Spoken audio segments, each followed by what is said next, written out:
겠습니다. 하나님 아버지 참으로 감사합니다. 주님, 우리가 하나님의 은혜가 아니면 하루도 한순간도 살아갈 수 없는 줄 우리가 알고 있습니다. 이번 한 주간에도 하나님께서 특별한 은혜를 베풀어 주셔서 하나님, 우리가 주의 은혜 안에서 살아갈 수 있었습니다. 이 시간 주의 앞에 나와서 주님 감사로 하나님을 예배하기를 원합니다. 주님, 이 시간 이곳에 주의 영으로 임하여 주시옵소서. 이 예배 현장 가운데 주여 성령님 우리 가운데 운행하여 주시옵소서. 예배를 통해서 온전히 하나님께 영광 돌리기를 원합니다. 그리고 영과 진리로 예배하는 사랑하는 자녀들에게 하나님의 놀라운 은혜를 부어 주시옵소서. 예배해 주신 풍성한 은혜를 베풀어 주셔서 우리의 심령이 살아나게 하시고 회복되게 하시고 아버지 새로워질 수 있도록 주님 도와 주시옵소서. 이 시간 주께 나오면서 주님이 주신 귀한 물질을 주님 앞에 올려드립니다. 물질의 경배로 하나님 올려드립니다. 하나님 이 물질을 받아주시고 믿음으로 기쁨으로 감사함으로 헌신함으로 드린 사랑하는 손길들 주님께서 축복하여 주시옵소서. 감사함이 예수님의 이름으로 기도합니다. 아멘.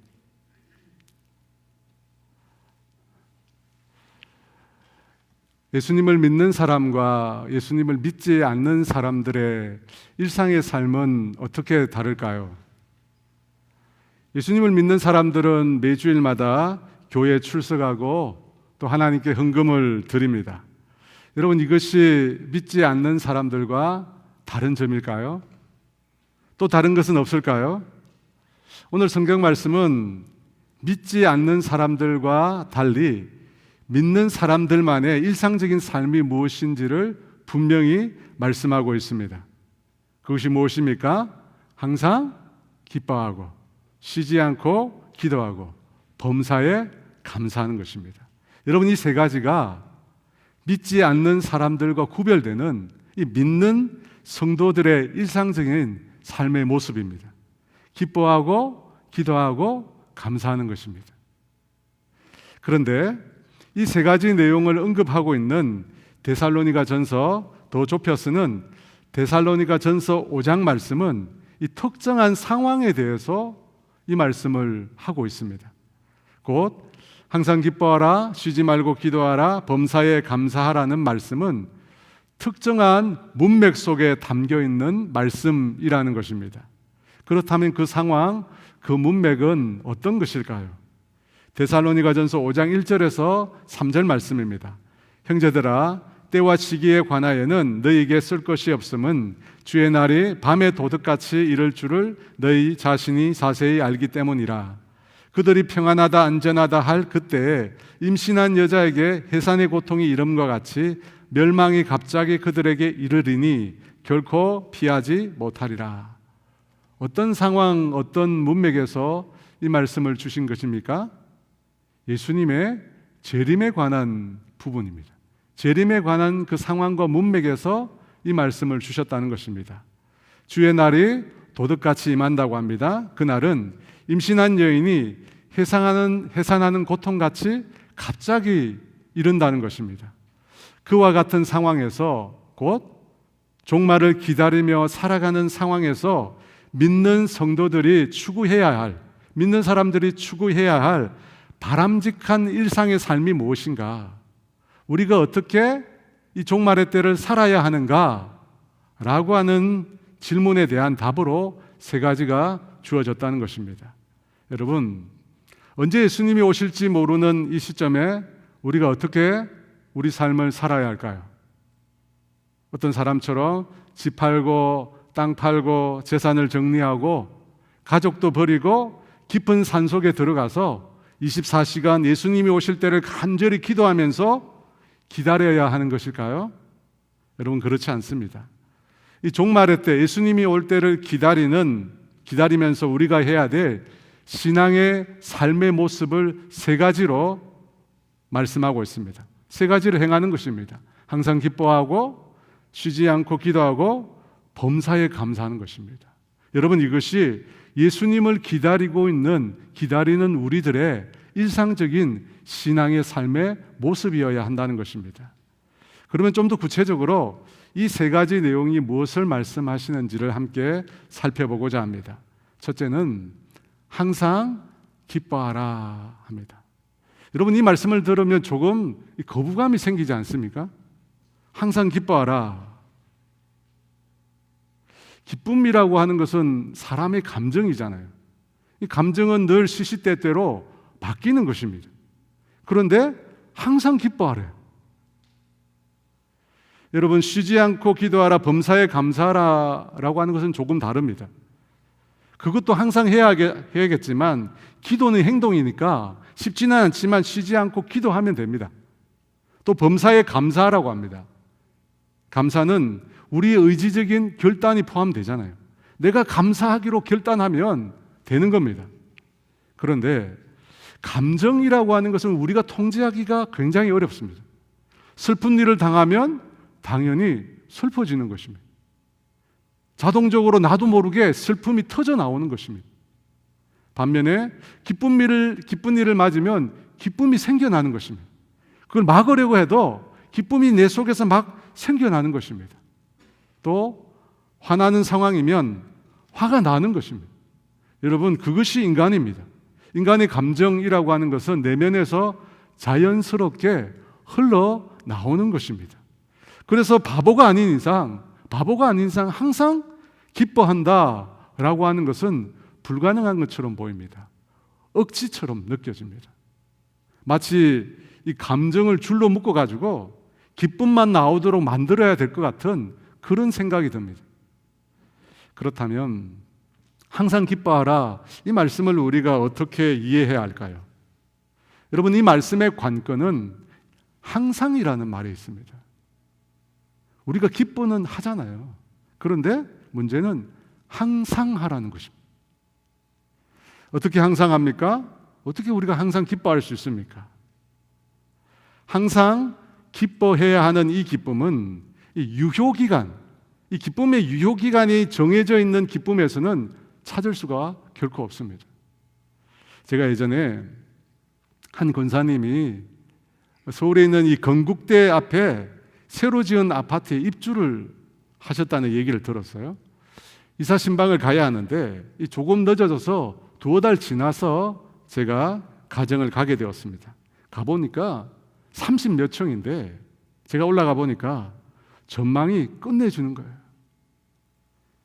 이 노을이 질 때쯤인데 이 한강이 쫙 내려다 보이는 거예요. 거기에 이 강변북로와 올림픽대로를 오고 가는 이 차량의 불빛과 천호대교, 올림픽대교, 잠실대교, 영동대교 이 보이는데 그 다리에서 비치는 조명이 너무 아름다운 거예요. 그래서 제가 권사님한테 너무 예쁘다고, 이런 데 사는 사람은 정말 좋겠다고 제가 그렇게 말을 했어요. 근데 권사님 반응이 뜨뜻미지근한 거예요. 자기도 처음에 너무 좋았대요. 매일 저녁 되면 이 창가에 붙어가지고 그 한강변을 내려다보면서 너무 행복했대요. 근데 한 3개월 지나니까 지금은 안 본대요. 한강변이 내려다 보이는 전망이라고 해서 돈을 더 주고 들어왔는데 이제는 커튼을 치고 아예 안 본대요. 코로나 이전에 저희 교회 나오신 분 중에 20년을 하와이에서 살다 오신 분이 계셨습니다. 제가 하와이에 갔었다고 해 지는 것이 너무 예뻐서 해질 때면 그 태평양을 바라보면서 입을 쫙 벌리면서 너무 예쁘다고 감탄을 했었다고 제가 그랬습니다. 그분이 저에게 묻는 거예요. 얼마나 있었냐고. 제가 3개월 있었다고 그랬어요. 3개월 동안 날이면 날마다 저 광경을 보면서 막 감탄을 해서 노래를 부르면서 너무 아름답다고. 그런데 그분은 20년을 살았대요. 그러면서 자기는 너무 봐서 식상하대요. 인터넷에 어느 젊은 분이 연끌을 해서 집을 샀다고 합니다. 생애 처음으로 자기 집을 샀으니까 너무너무 기쁘더래요. 그런데 딱 한 달 그 기쁨이 가더래요.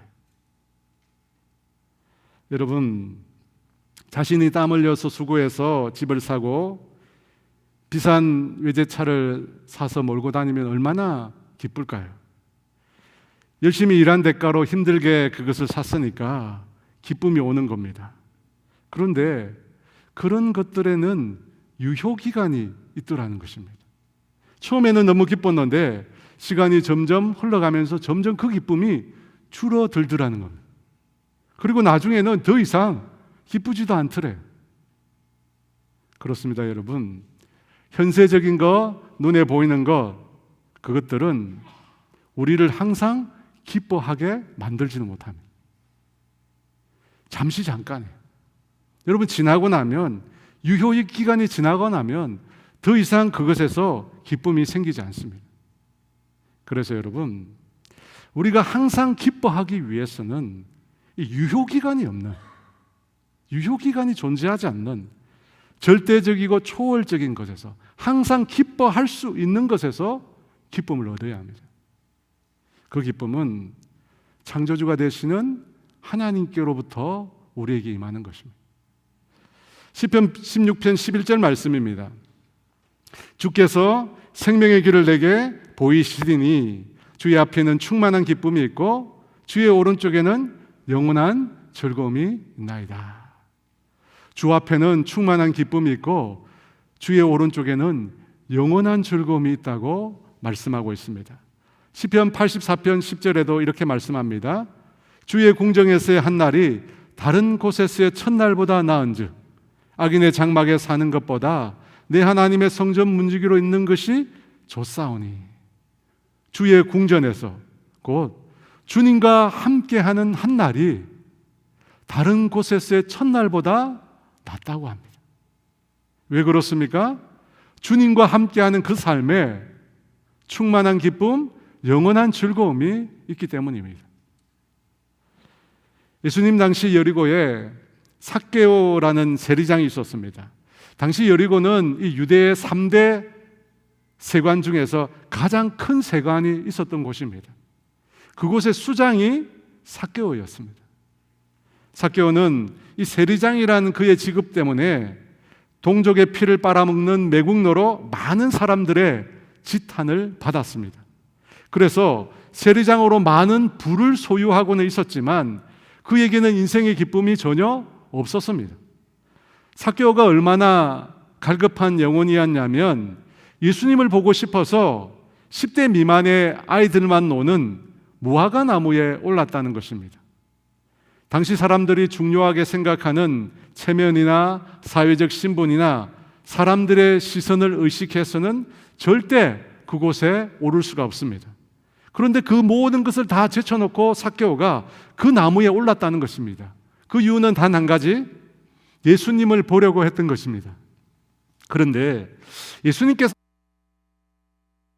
앞에 이르러 그를 부르시며 삭개오야 속히 내려오라. 오늘 내가 내 집에 유하여야 하겠다 말씀하셨습니다. 정말 얼떨결에 기대하지 않았는데 삭개오는 예수님을 자신의 집에 모시게 되었습니다. 그런데 그때 어떤 일이 일어나게 됩니까? 자신의 집에 예수님을 모시고 난 이후에 삭개오가 예수님을 바라보며 이렇게 말합니다. 내 소유의 절반을 가난한 사람을 위해서 다 내어주겠습니다. 남의 것을 속여 빼앗은 일이 있으면 4배나 다 제가 갚겠습니다. 여러분, 이 일이 어떻게 된 것입니까? 그는 재산을 모으기 위해서, 그 재산을 모으기 위해서 동족으로부터 온갖 비난과 욕설을 다 들었습니다. 손가락질을 다 받았습니다. 그럼에도 그 모든 수모를 견뎌내면서 그 돈을 끌어모았습니다.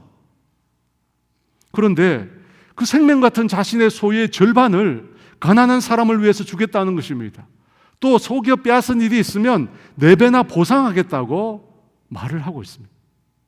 여러분, 어떻게 이런 일이 일어날 수가 있습니까? 삭개오가 예수님 앞에서 이 말을 하고 있는 장면을 여러분 상상해 보십시오. 그가 어떤 모습으로 이 말을 하고 있는 것일까요? 그의 말에서 무엇을 느낄 수 있습니까? 마지못해 억지로 예수님이 하라고 하는 것 같아서 하는 것일까요? 아니면 너무나 기뻐서, 너무나 행복해서 지금 이 말을 하고 있을까요? 분명히 후자일 것입니다. 삭개오는 감격에 겨워서 기쁨이 차고 넘쳐서 어쩔 줄 몰라서 자신의 소유 전부를 아낌없이 주님 앞에 내어놓고 있는 것입니다. 여러분, 어떻게 이런 일이 일어날 수 있습니까? 예수님을 만났기에, 예수님을 만난 기쁨이 너무나 크기에 자신의 소유조차 아낌없이 내어놓았던 것입니다. 사랑하는 여러분, 항상 기뻐하라 이 말씀은 우리가 가진 희노애락의 감정을 버리고 기쁨만 있어야 한다는 뜻이 결코 아닙니다. 우리에게는 모든 감정이 다 필요합니다. 떨어지는 낙엽을 보면서도 흘릴 눈물이 우리에게는 필요합니다. 그런데 항상 기뻐하라는 것은 영원히 절대적으로 변치 않는 그 주님으로 인하여 기뻐하라는 것입니다. 항상 있는 그분으로, 항상 기쁨을 주실 수 있는 그분으로 기뻐하라는 것입니다. 여러분, 하나님께서 우리에게 주시는 기쁨은 아주 큰 기쁨입니다. 영원한 기쁨입니다. 상황이나 환경에 관계없이 초월적인 기쁨을 우리에게 주십니다. 유효 기간이 없는 기쁨을 우리에게 주신다는 것입니다. 여러분, 주님만이 그 기쁨을 우리에게 주실 수가 있습니다. 하나님께서 우리 인생에게 주신 첫 번째 선물은 에덴이라는 동산이었습니다. 창세기 2장 8절에 여호와 하나님이 동방의 에덴에 동산을 창설하시고 그 지으신 사람을 거기 두시니라. 여러분, 이 에덴이라는 말의 뜻이 기쁨이라는 뜻입니다. 하나님께서 우리에게 기쁨을 선사해 주고 싶으셨던 것입니다. 또 하나님께서 우리에게 당신의 성령님을 보내어 주셨는데 그 성령님을 통해서 우리에게 맺어지는 9가지 열매가 있습니다. 그 첫 번째는 사랑입니다. 여러분, 두 번째가 뭡니까? 희락, 곧 기쁨입니다. 이것을 보면 하나님께서는 우리 인생이 그토록 필요로 하는 참된 기쁨을 주시고자 하는 분이심을 알 수 있습니다. 그러므로 여러분, 그 주님으로 인하여, 그 주님 때문에 기뻐하시는 저와 여러분 되기를 원합니다. 느헤미야 8장 10절은 이렇게 말합니다. 이날은 우리 주의 성일이니 근심하지 말라. 여호와로 인하여 기뻐하는 것이 너희의 힘이니라. 무엇으로 기뻐하라고 합니까? 내가 가진 소유로, 내가 누리고 있는 것으로? 아닙니다. 여호와로 인하여 기뻐하라. 우리를 살아나게 하는 힘은 하나님으로 인하여 기뻐하는 것에서 나오는 것입니다. 왜냐하면 그분은 영원한 기쁨을 우리에게 주실 수 있는 분이시기 때문입니다. 세상과 달리 초월적인 영원한 기쁨을 우리에게 주실 수 있는 분이십니다. 여러분, 하나님 외에 그 누구도, 그 무엇도 우리에게 이런 기쁨을 줄 수 없습니다. 충만한 기쁨을 줄 수가 결단코 없습니다. 그러므로 여러분, 다른 것에서 기쁨을 찾지 마십시오. 우리가 잘 알듯이 바닷물은 들이킬수록 더 갈증이 나는 것입니다. 하나님 아닌 다른 것에서 우리가 영원한 기쁨을 찾으면 찾을수록 우리는 더 목마를 뿐입니다.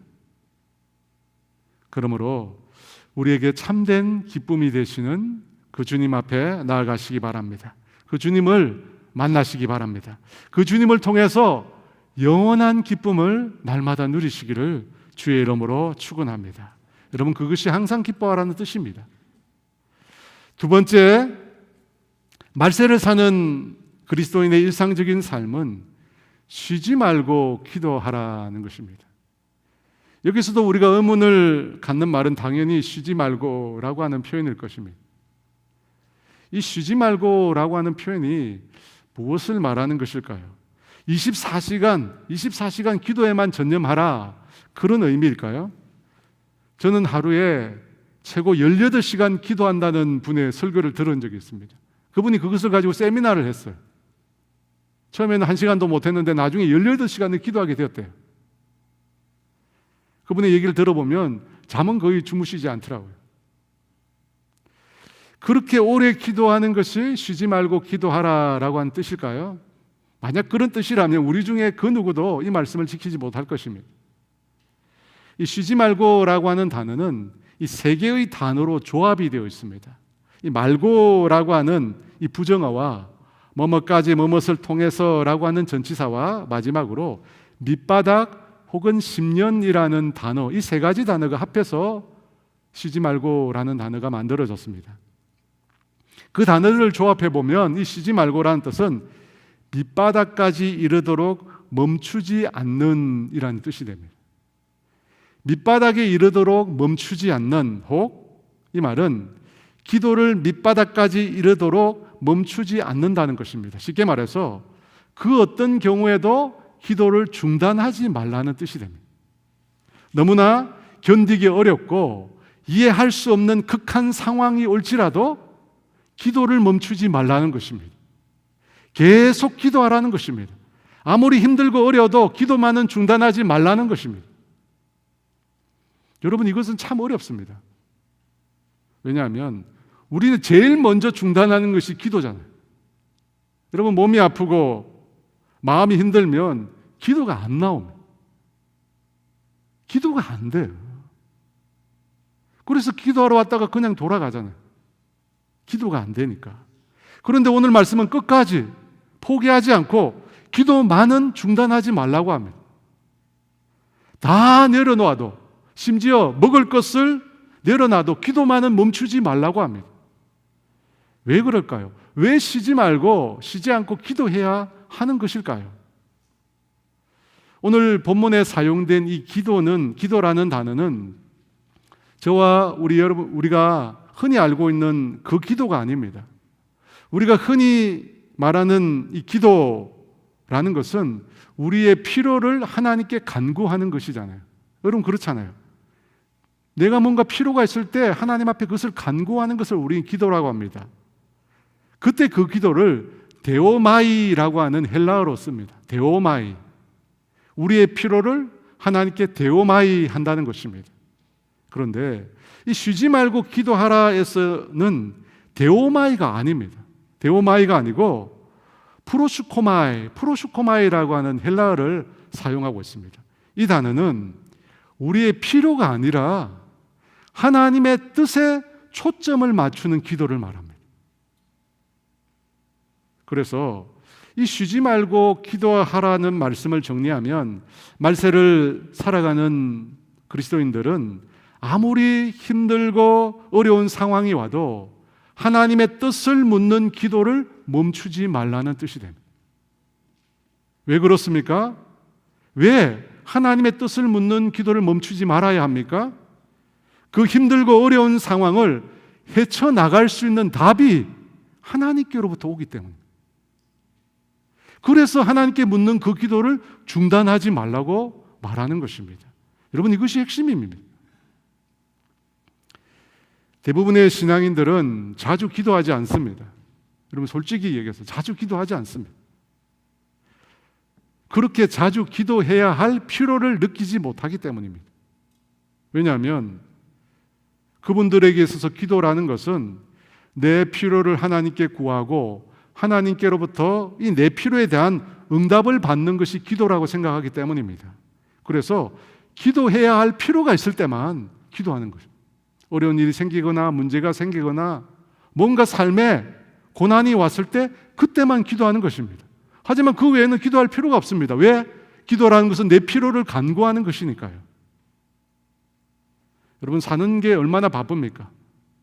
하나님도 바쁘실 텐데 왜 굳이 날마다 새벽마다 밤마다 기도해야 하느냐 하는 것입니다.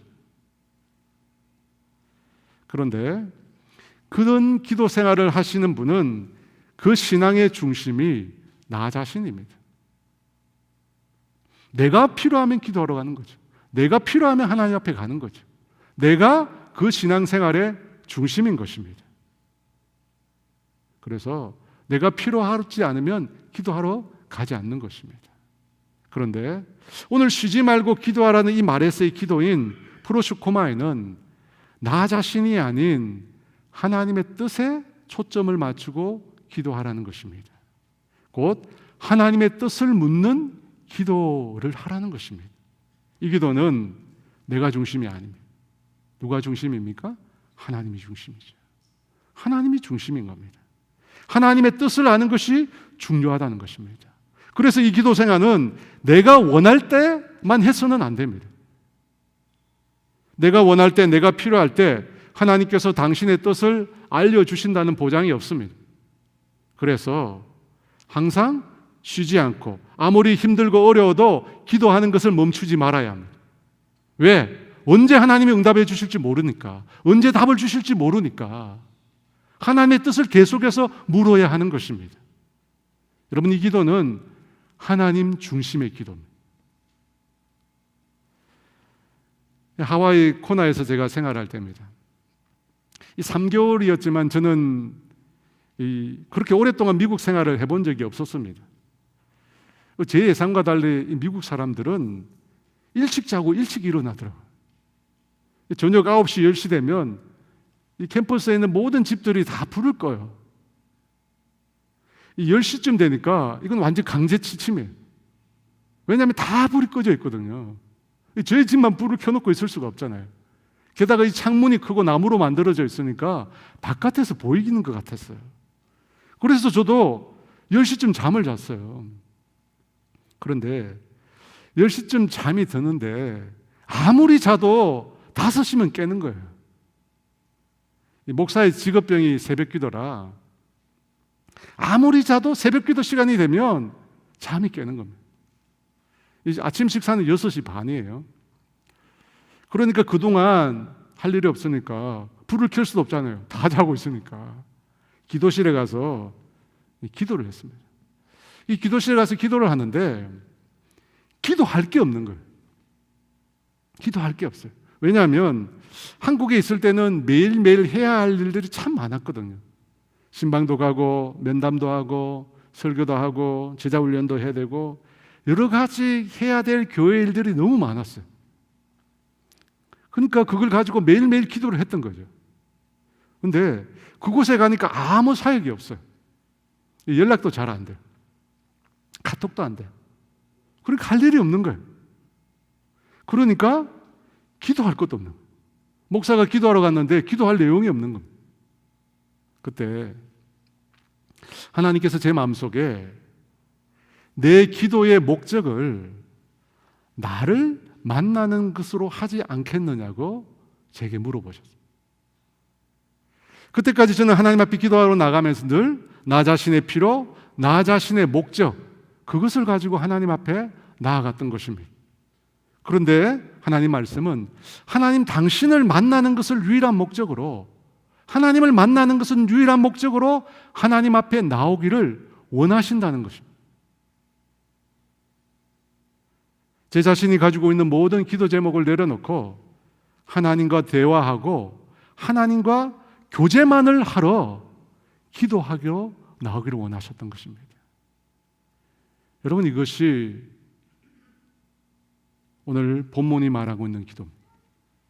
여러분, 이것을 듣는 기도라고 할 수 있습니다. 그 말씀을 들은 그 다음부터 저는 기도 시간에 하나님께 묻기 시작했습니다. 하나님, 저에게 원하시는 것이 무엇입니까? 저에게 하실 말씀이 있으시면 저에게 말씀해 주세요. 제가 듣겠습니다. 비로소 저는 듣는 기도를 시작했습니다. 그 듣는 기도를 통해서 저는 주님과 더 깊은 교제를 나누게 되었습니다. 그때까지 저는 그런 기도가 성경에 나와 있는 줄 몰랐습니다. 기도라는 것이 늘 내 필요를 간구하는 것이라고 생각했습니다. 그런데 프로슈코마이, 이 기도는 하나님의 뜻에 초점을 맞추는 거예요.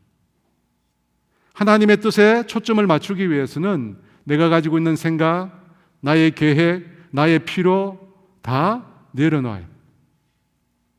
여러분, 내 것을 내려놓지 않고는 하나님이 말씀하시는 것이 들리지 않습니다. 내 것이 내 속에 가득 차 있고는 주님이 말씀하시고자 하는 것이 내 귀로, 내 마음으로, 내 영으로 들리지 않습니다. 그러면 왜 우리가 구하기만 하지 않고 이렇게 들어야 하는 것일까요? 우리가 구하는 것이 하나님의 뜻이 아닐 수 있기 때문입니다. 하나님이 원하시는 대로 우리가 구하지 못할 수 있기 때문입니다. 여러분, 그러면 그 기도는 헛된 기도입니다. 잘못된 기도예요. 아무리 기도해도 아무런 소용이 없는 기도입니다.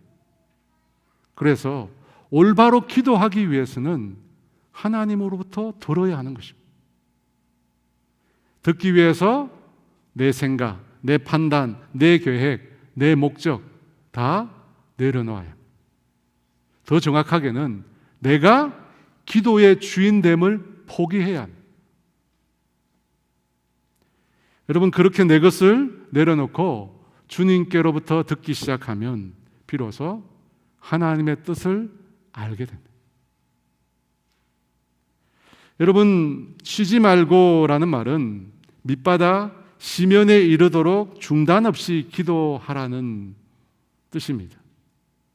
여러분, 인생의 밑바닥 시면으로 내려가는 상황에 대해서 우리는 다 이해할 수가 없습니다. 우리 인생의 시련을 우리가 흔쾌히 받아들일 수가 없다는 것입니다. 하지만 하나님은 알고 계십니다. 하나님은 알고 계세요. 우리 인생의 이 밑바닥, 이 시면, 끝없이 내려가는 이 수렁, 이것을 하나님은 알고 계신다는 겁니다. 왜냐하면 하나님은 모든 것을 다 주관하는 분이시기 때문입니다. 그래서 해답이 주님께 있는 겁니다. 인생의 해답이 주님께 있다는 것입니다. 여러분, 하소연도 필요하고 내 필요를 구하는 것도 필요하지만 우리는 먼저 주님으로부터 들어야 합니다. 여러분, 들어야 할 거 아닙니까? 왜 나에게 이런 어려움이 생기는지, 왜 이해할 수 없는 일들이 나에게 일어나는지 들어야지 우리가 알 거 아니에요. 우리의 지혜로, 우리의 생각으로, 우리의 판단으로 우리 인생에 일어나는 문제를 이해할 수가 없는 겁니다. 그러면 들어야지. 그것이 쉬지 말고 기도하라는 뜻입니다. 그것이 듣는 기도고 하나님 중심의 기도인 것입니다. 저는 이 기도를 통해서 저의 신앙생활이 바뀌었습니다. 완전히 바뀌었습니다. 사랑하는 여러분, 신앙생활은 나 중심으로 하는 것이 아닙니다. 나 중심으로 신앙생활을 하면 실패합니다. 아무리 열심히 해도요, 그 속에 참된 평안과 기쁨이 없습니다. 우리의 신앙생활은 하나님 중심으로 합니다. 하나님이 주인이 되셔야 합니다. 그래서 내가 원할 때 기도하는 것이 아니라 하나님이 원하시면 언제나 기도할 수 있어요. 하나님이 원하시면 언제나 기도하면 어떻게 됩니까? 그때 말씀해 주시는 거예요. 하나님 뜻을 알게 해 주시는 거예요. 내가 왜 이 어려움을 당하는지 하나님께서 말씀해 주신다는 겁니다. 여러분, 그 기도 속에 하나님과 깊은 만남이 이루어지는 것입니다. 그 기도를 통해서 하나님과 정말 깊은 만남의 자리에까지 나아가는 저와 여러분 되시기를 주의 이름으로 축원합니다. 세 번째, 말세를 살아가는 그리스도인의 일상적인 삶의 모습은 세 번째로 범사에 감사하는 것입니다. 여러분, 범사란 말은 모든 일에 어떠한 환경에도 감사하라는 뜻입니다. 여러분, 우리는 감사해야 합니다. 왜 그렇습니까? 우리에게 있는 것이 모두 하나님의 은혜이기 때문입니다. 이 땅에 살고 존재하는 모든 것이 여러분 하나님의 은혜입니다. 우리가 빈손으로 왔다가 이렇게 많은 것을 소유하고 있잖아요. 그것은 내가 수고하고 노력한 대가입니까? 그렇지 않습니다. 하나님이 나에게 이 땅에서 복으로 주신 것입니다. 그런데 우리는 그 은혜를 쉽게 잊어버립니다. 이스라엘 백성들이 광야를 지날 때 먹을 양식이 없었습니다. 그때 하나님께서 하늘에서 만나를 주셨습니다. 이스라엘 백성들이 그 만나를 가지고 맷돌에 갈기도 하고 절기에 찢기도 하고 가마에 삶기도 해서 과자를 만들어서 매일매일 먹었습니다. 그 만나를 하나님께서 무려 38년 동안을 내려주셨습니다. 그런데 이스라엘 백성이 그 만나를 가르쳐 뭐라고 말씀하신지 아십니까? 민수기 11장 6절에 이제는 우리의 기력이 다하여 이 만나 외에는 보이는 것이 아무것도 없도다. 몸이 약해졌다고 합니다. 만나 외에는 먹을 것이 없어서 기력이 약해졌다는 겁니다. 우리가 흔히 하는 말로 물에 빠진 사람을 건져주니까 보따리를 내놔라는 듯이 먹을 것이 없어 흙이진 백성에게 하늘에서 양식을 내려주었는데 이제는 그것 때문에 기력이 다했다고 말을 합니다. 여러분, 감사를 잊어버린 사람은 병든 사람입니다. 우리가 또 감사해야 할 것은 우리 모두가 은혜로 구원을 얻었기 때문입니다. 영원히 멸망받을 수밖에 없는 우리들이 예수님의 그 보혈의 공로로 구원을 얻었습니다. 죄로 인해 영원한 지옥의 형벌을 받아야 할 인생들이 그 예수님의 은혜로 하나님의 자녀가 되고 하늘나라를 소유하게 되었습니다. 여러분, 이것을 생각하면 우리는 어떤 형편에 처하더라도 감사해야 합니다. 여러분, 그렇지 않습니까? 믿는 신앙인이 믿지 않는 세상 사람들과 구별되는 또 하나의 감사의 내용이 있습니다. 여러분, 우리는 보통 언제 감사합니까? 성진했을 때, 합격했을 때, 상 받았을 때, 돈 많이 벌었을 때 많이 감사합니다. 그런데 여러분, 이 감사는 세상 사람들도 다 하는 감사입니다. 그들은 좋은 결과가 주어졌을 때 감사해야 합니다. 하지만 원하는 결과가 주어지지 않았을 때는 어떻게 합니까? 감사해야 하지 않습니다. 이 점이 우리 믿는 사람들과 다른 것입니다. 우리는 항상 범사의 모든 일에, 어떠한 상황에도 원하는 결과가 주어지지 않아도 감사해야 하는 사람들입니다. 여러분, 왜 그렇습니까? 어떤 상황에도 우리가 왜 감사해야 합니까? 지금 내 눈에 내 상황이 좋지 못한데 왜 감사해야 합니까? 그것은 로마서 8장 28절 말씀을 믿기 때문입니다. 우리 다 같이 읽습니다. 우리가 알거니와 하나님을 사랑하는 자, 곧 그의 뜻대로 부르심을 입은 자들에게는 모든 것이 합력하여 선을 이루느니라. 우리가 하나님께 감사할 수 있는 것은 하나님께서 내 삶을 가장 선한 길로 이끌어 주실 것을 우리가 믿기 때문입니다. 하나님을 사랑하는 자, 곧 그의 뜻대로 부르심을 입은 자들에게는 모든 것이 합력하여 선을 이루어 주실 것이기 때문에 여러분, 감사하는 것입니다. 이 말씀은 지금 내가 원하는 것이 아니더라도 하나님 당신 보시기에 반드시 좋은 것을 주실 것이라는 겁니다. 여러분, 하나님은 우리에게 가장 좋은 것 주시는 분이십니다. 몰래 숨겨놓고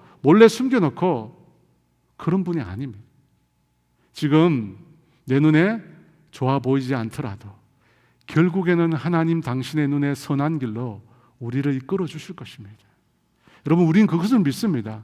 하나님의 그 선하심을 믿습니다. 하나님께서 우리를 인도해 주실 것을, 선하게 인도해 주실 것을 우리는 믿습니다. 여러분, 그래서 우리가 범사에 감사하는 것입니다. 그래서 감사는 믿음과 관련이 있는 것입니다. 출애굽 당시 하나님께서는 이미 그 백성을, 그 이스라엘 백성을 약속의 땅 가나안 땅에 들어가게 하실 계획을 갖고 계셨습니다. 분명히 그 가나안 땅을 얻게 하실 겁니다. 그런데 이스라엘 백성들은 그것을 믿지 못했던 거예요. 믿지 못했기에 감사하지 못했고 늘 불평하고 원망했던 것입니다. 마실 물이 없다고, 먹을 것이 없다고, 차라리 애굽의 때가 더 좋았다고 원망하고 불평했습니다. 그런데 만약 여러분, 그 불평했던 이스라엘 백성들이 미래를 조금이라도 내다볼 수 있는 눈이 있었다면, 조금 후에 그들이 가나안 땅에 들어갈 것을 알았다면 그 순간에 그렇게 원망만 하고 불평만 했겠습니까? 젖과 꿀이 흐르는 그 땅에 들어가 안식을 누리게 될 것을 조금이라도 볼 수 있었다면 힘든 그 순간에도 그처럼 원망만 하고 불평만 하지는 않았을 것입니다. 여러분, 그와 같은 미래를 내다보는 것이 무엇입니까? 여러분, 그것이 믿음이잖아요. 믿음은 바라는 것의 실상이에요. 보지 못하는 것의 증거라고 했습니다. 그러므로 여러분, 하나님을 믿기에 우리는 항상 감사할 수 있는 겁니다. 하나님의 선하신 인도하심을 믿기에 우리는 범사에 감사할 수 있습니다. 여러분, 그렇게 우리가 하나님을 믿고 감사하기 시작할 때 우리 삶에 놀라운 일들이 일어나게 됩니다. 저는 개인적으로 이 이어령 선생님이 쓴 글을 참 좋아합니다. 그분이 이런 말을 했어요.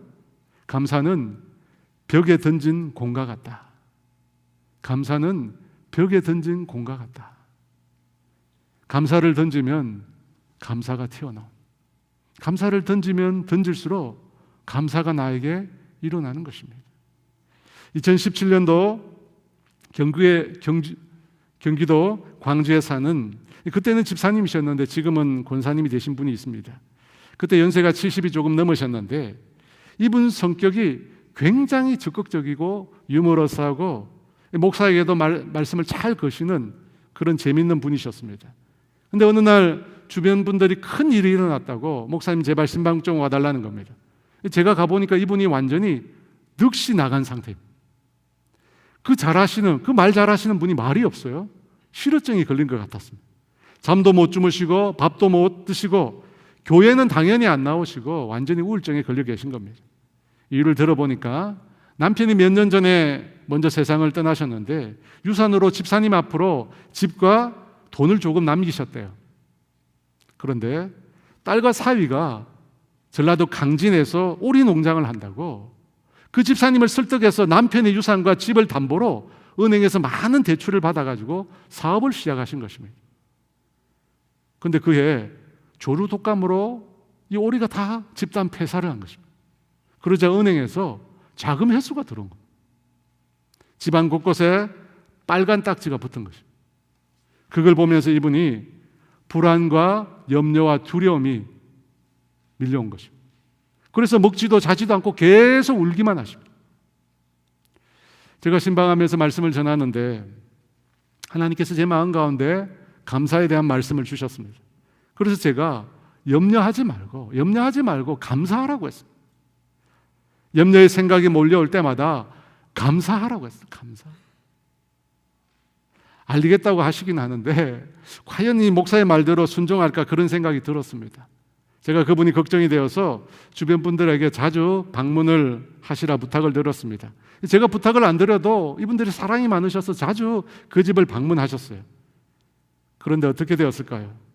그 집사님이 어떻게 했느냐면 제가 말한 대로 염려가 몰려올 때마다 감사하기로 결단하신 거예요. 그런데 그것을 어떻게 했느냐면 이 감사라고 하는 글자를 쓰시기 시작했어요. 집안에 보이는 종이란 종이는 다 감사를 쓰신 거예요.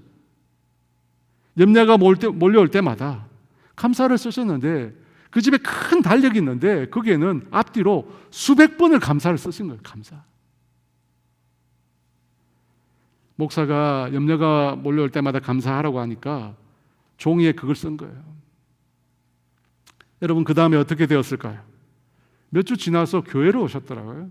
교회에서 그분을 만났는데 사람이 완전히 달라졌어요. 저를 보고 그래요. 목사님 그러면서 환하게 웃는 거예요.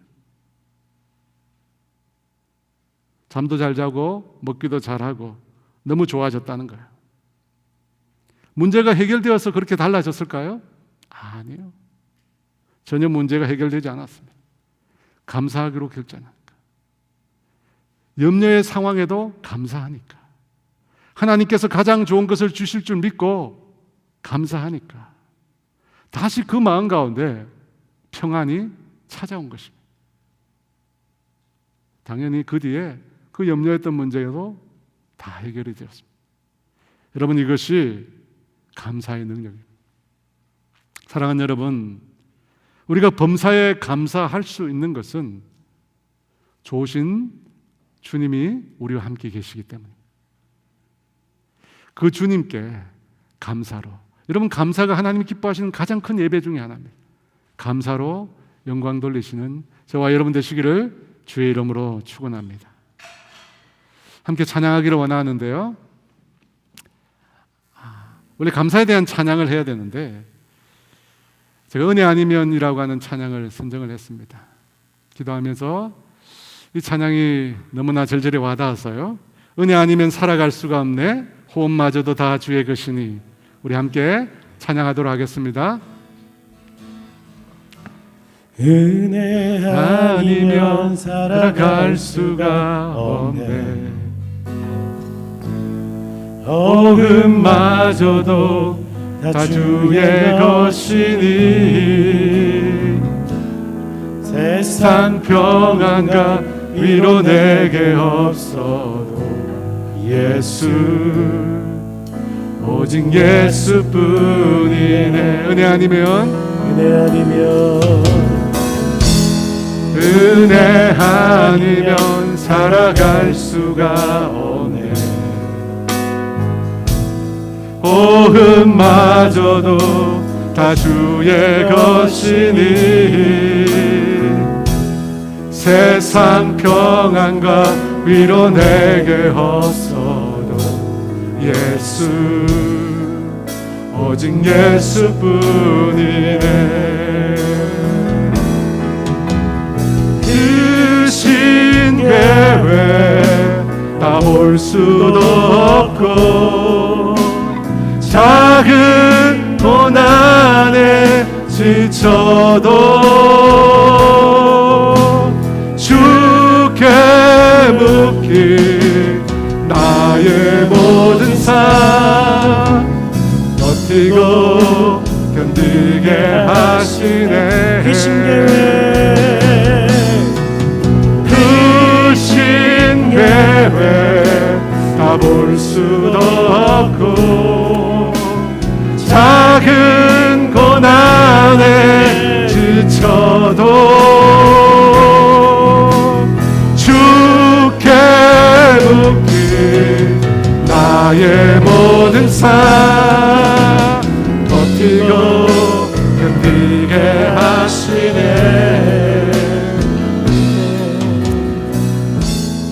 은혜 아니면 살아갈 수가 없네.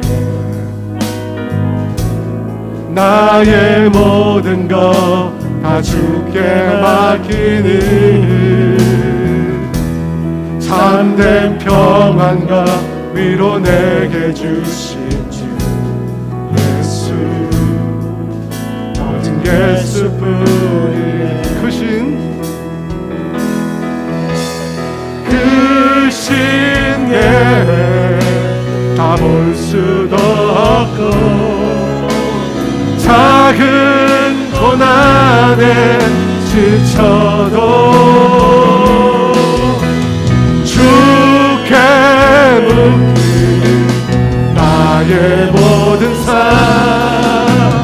버티고 견디게 하시네. 은혜 아니면 살아갈 수가 없네. 나의 모든 뜻 다 주께 맡기니 참된 평안과 위로 내게 주신 주 예수 오직 예수뿐이네.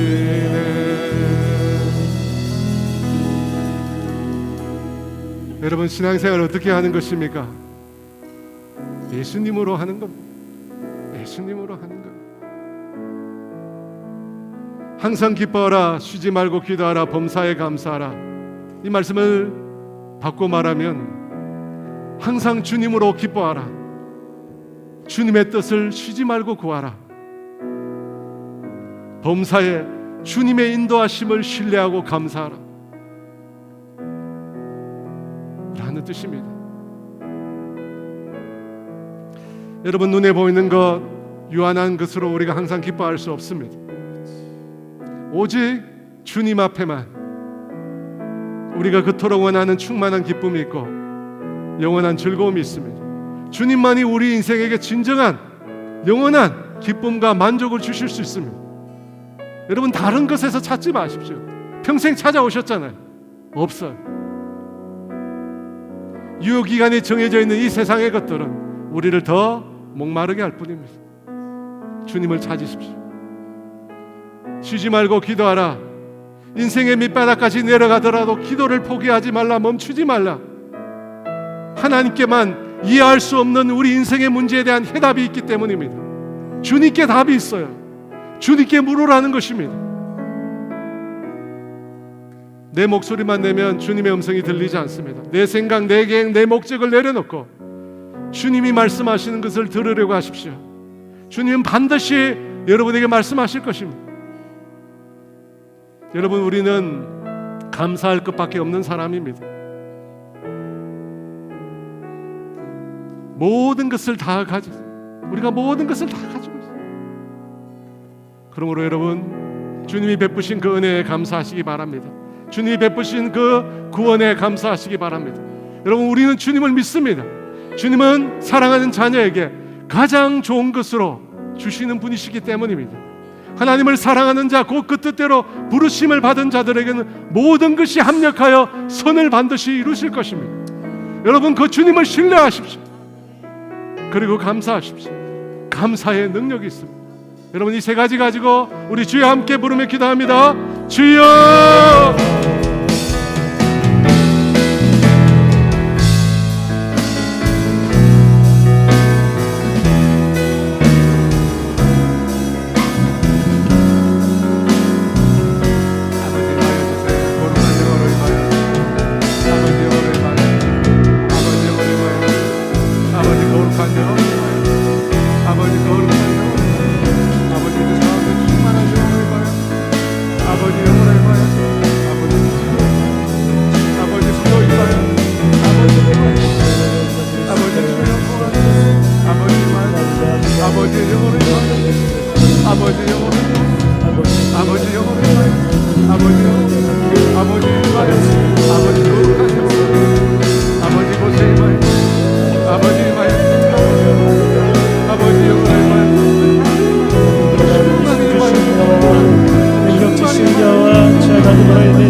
아버지 하나님을 바라봅니다. 하나님께 집중합니다.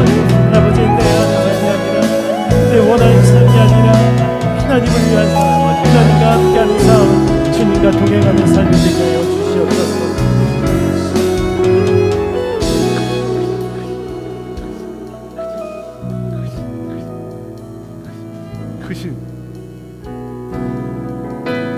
크신 계획, 크신 계획, 볼 수도 없고 자기 고난에 지쳐도 주께 맡긴 나의 모든 삶 버티고 견디게 하시네. 크신 계획, 크신 계획, 볼 수도 없고 작은 고난에 지쳐도 주께 맡긴 나의 모든 삶 버티고 견디게 하시네. 은혜 아니면 살아갈 수가 없네. 나의 모든 것 다 주께 맡기니 참된 평안과 위로 내게 주실 주 예수, 오직 예수뿐이네. 사랑의 주님, 항상 주님으로 인하여 기뻐하게 하여 주시옵소서. 눈에 보이는 것, 짧게 지나가는 것으로 영원한 기쁨을 찾지 않도록 도와주시옵소서. 주님, 밑바닥까지 내려가도 기도를 포기하지 않게 하여 주시옵소서. 하나님의 뜻을 묻게 하여 주시옵소서.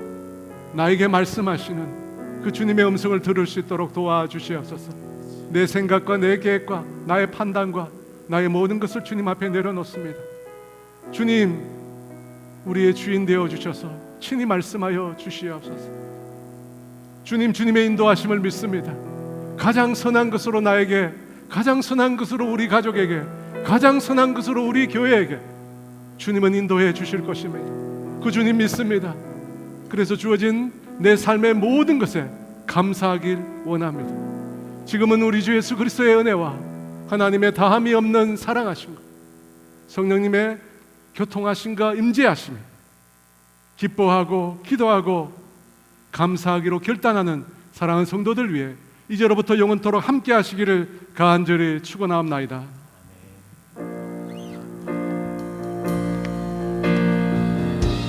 주